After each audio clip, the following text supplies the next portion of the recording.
Orlovsky, and welcome to our Arthur Murray family. I'm a traveling consultant for Arthur Murray International, and in this edition of Arthur's Footsteps, we're going to be talking about turns, particularly three-step turns and spot turns in a variety of situations that you may encounter, whether it's in syllabus patterns or in open choreography. These are really useful turns that are going to come up a lot for you guys, and I'm going to give you some strategies as to how to tackle them and ways to break them down that make them really clean and easy to do. So let's get started. So the first thing we're going to talk about is a three-step turn, and naturally, like the name, it's three steps. So before we actually turn, let's talk about three steps. So going to my left, we're going to go left, together, switching the weight, right. That's a chasse. Should look very familiar to you. And now I'm going to go to the right, right, together, switching the weight, left. Pretty simple. Let's do that one more time, a little faster. So we're going to go 2 and 3. Let's use cha-cha timing. 4 and 1. And if I wanted to embark on a three-step turn using that timing, I would start by keeping that timing, but I would start rotating my foot. So I'm going to back up to make sure you can actually see the angle. My foot's actually turning outward. So you can see the rotation of the foot, which helps the turn. I don't want to walk into the turn with a parallel foot, because when I go to turn, it becomes a very awkward situation. So that's what is not to do. But here's how to make it look really good. I turn out the foot. I begin the rotation, transferring the weight, finishing the rotation, and then taking that third step to the side. We're going to go the other way. So we're going to go 4, closing, and stepping out 1. Now you can see I'm really not traveling a lot in this three-step turn. It is 3 steps, but it doesn't really progress a lot. I'm using this as my anchor. So I'm marking my spot there. I'm replacing the weight with a turned out foot. 2 and 3. Now you'll notice here the 3, see that smoothness, that tracking action in that transition?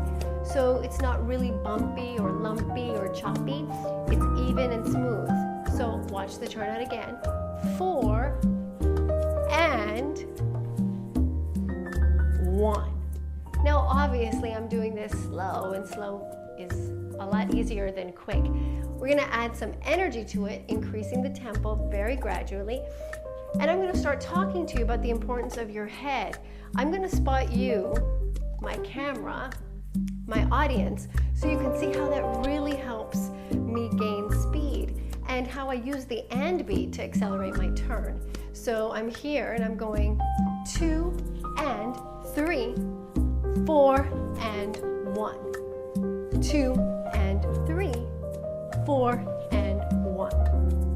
So that makes it a lot easier. You can see that as I step and I start to rotate the body. So I'm going to go 2 and closing my feet, rotating in the same exact spot, 3, 4 and 1. Another really important point is not to lock the kneecaps during the turn. So you don't want to be turning like this. I see a lot of students trying to do the turn like that. That slows you down and it throws your back weight backwards. So therefore, when you land, you'll be falling off balance backwards. So it's important to keep the knees pretty soft. That does not mean bent or squatty.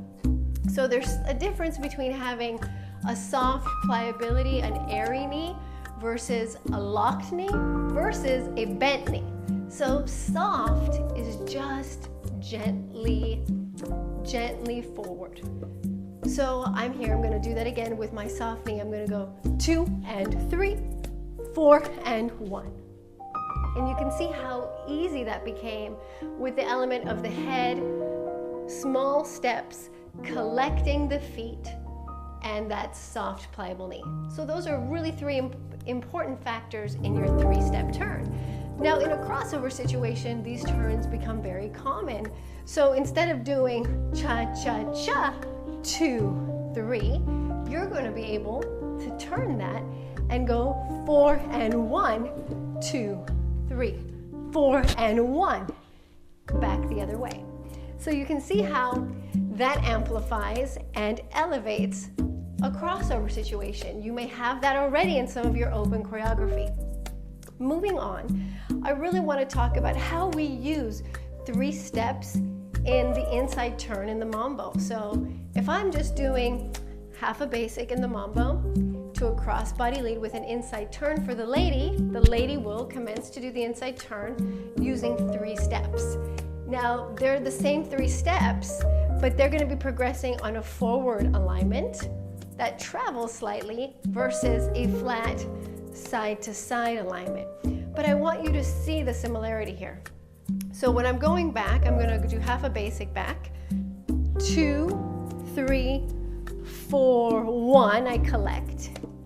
And now I'm going to go 6, 7, 8. How many steps did you count? Should be 3. So let's take a look at that again. So I've gone 2, 3, 4, 1, inside turn 6, 7, back 8. So this becomes really useful in a dance like mambo. If I were gonna do this in a rumba situation, and let's say I was doing slow, quick, quick, slow, quick, quick, slow, and I was gonna move away from my partner, quick, quick, slow, I just did a 3-step turn using 3 steps, progressing on that forward alignment again. So I'll show you that again. And slow, quick, quick, slow, quick, quick, slow, and now take a look. Quick, quick, slow. So we've now discovered that we're using the 3-step turn in 3 different places, in 3 different dances. So this becomes really important. When the 3-step turn is moving forward, like we just saw in the crossbody lead in mambo and in rumba, I'm gonna go left. I swivel. Now as soon as I step left, because I know I'm turning, I'm using a turned out foot. If I were to continue to progress, my foot would need less turnout. But because this is gonna be a rotational step, I use turnout in that foot. So I'm gonna turn out the left foot. Let's say I'm going quick. I pivot on that foot, stepping back quick, and then a back step, slow. To me, that's a 3-step turn. It looks a little bit different than the cha-cha one, but it's still 3 steps that rotate and get us to go to a new place. So once again, quick, pivot, quick, slow. Now, unlike cha-cha, I'm not closing my feet together, although I could. And if I wanted to make it travel even less, that's exactly what I would do. That would be my choice. So I'd go quick, quick, slow. And that's what it would look like with that closed switch going forward. So take a look at that. Quick, quick, back, slow. And I'll do it going in the different direction. And quick, close, quick, back, slow. And you can see how useful that is, because there's so many link steps and transitions that require us to be able to rotate in that fashion.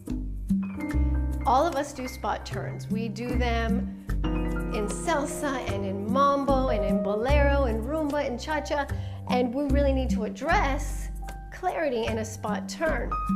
Now there's different kinds of spot turns. There are spot turns that stay in a slot alignment, and there are spot turns that are more sideways, flat, where both partners are staying on one track, and there are slot turns that go more in a diagonal. Those are the 3 most common ones that I typically use: the diagonal, the slot, and the sideways alignment. So I'm going to start with the diagonal. So typically a spot turn might come from an open break. So I'm going to start with my open break. I'm going to go quick, quick, slow. We'll use rumba timing, and.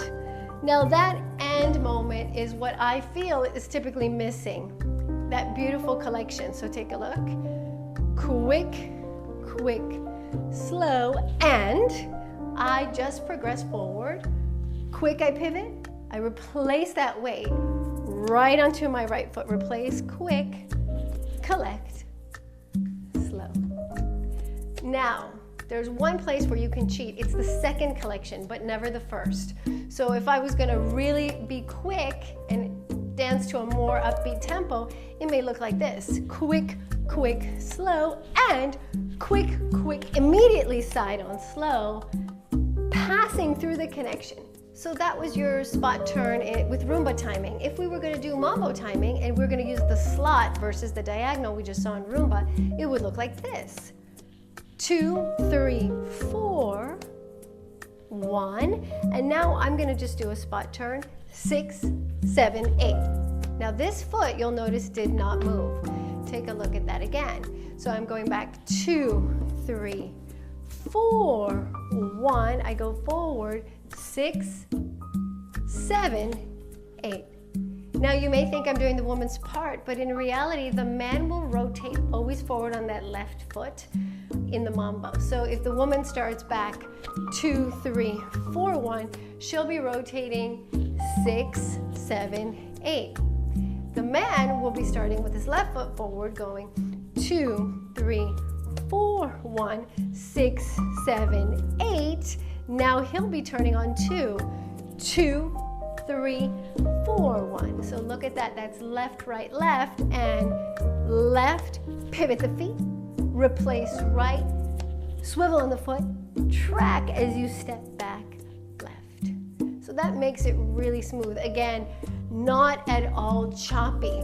So you'll see that the way I use the inside edges, 2, 3, swiveling on the foot, absorbing it in the back leg and putting it in the hip. Give me a beautiful action and keep me very balanced and grounded. So that's what a spot turn looks like in mambo. Cha-cha. So in cha-cha, I'm going to use the sideways alignment. Let's say I'm doing a side-by-side with my partner, and I'm going to go 4 and 1, and I'm going to walk forward 2, pivot 3, and 4 and 1. Now you can see I stayed sideways. In a crossover break situation, I'm going to go 4 and 1, and I'm going to walk forward 2, 3, and 4 and 1. So let's look at that again. So I'm going to go chassé, 4 and 1, collecting the feet. Walking forward 2, 3, collecting the feet, 4 and 1. Let's look at it from the man's perspective. So I'm going to go 4 and 1, collecting the feet, walking forward 2, pivot, 3, collect, 4 and 1. Now those collections really elevate your dancing.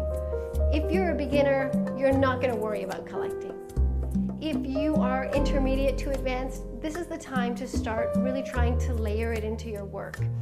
And some great exercises about collecting is simply doing quarter turns.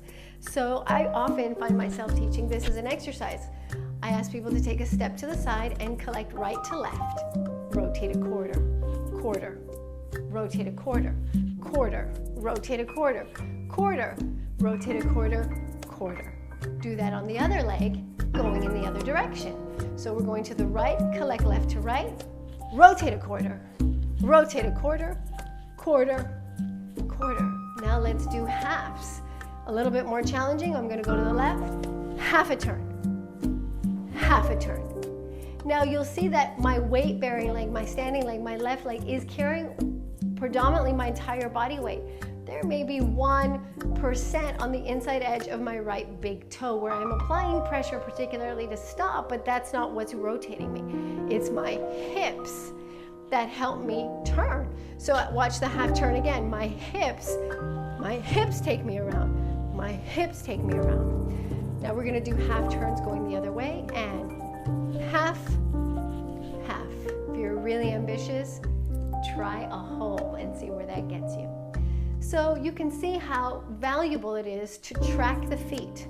This is what tracking is. We collect and brush, collect and brush. Exiting a turn with a tracking foot really helps us absorb the foot. It says low battery. It's fine. So you can see the importance of tracking. You can see how important it is to brush the foot on the exit of a turn. So So I'm brushing the foot and absorbing it into my hip, brushing the foot. And that takes a lot of control. And that's what makes your exits to your turns look so cushioned and beautiful. And that's what I really want to leave you with. The tracking and the collecting are the two elements that elevate your turns, as well as understanding head direction. So if we go back to that exercise we did with the spot turn in a slot, in Mambo, I'm going back, 2, 3, 4, 1. I'm going to use my head to flirt with my partner, leave my head as I replace the weight, and then bang, snap my head back to my partner as I take the third step. You can see how that adds a lot of excitement. It adds character, it adds balance, and a tremendous amount of focus. So I want you to realize how important that element is, whether I'm doing that on a diagonal in Rumba. Quick, quick, slow, and quick, and slow. And you could see how the and beats is where I decided to put the head in, and that's very correct musically. So your head whips or rotates, changes direction on the and beats in the music. If I'm doing that 3-step turn in the cha-cha, watch the head. 4 and 1, 2 and 3. And again, 4 and 1, 2 and 3. And with that, I will leave you. Let's keep some fun in our lives, and let's all keep dancing, because one day we're going to do it together again. I'm Carolina Orlovsky for Arthur Murray. Thank you so much.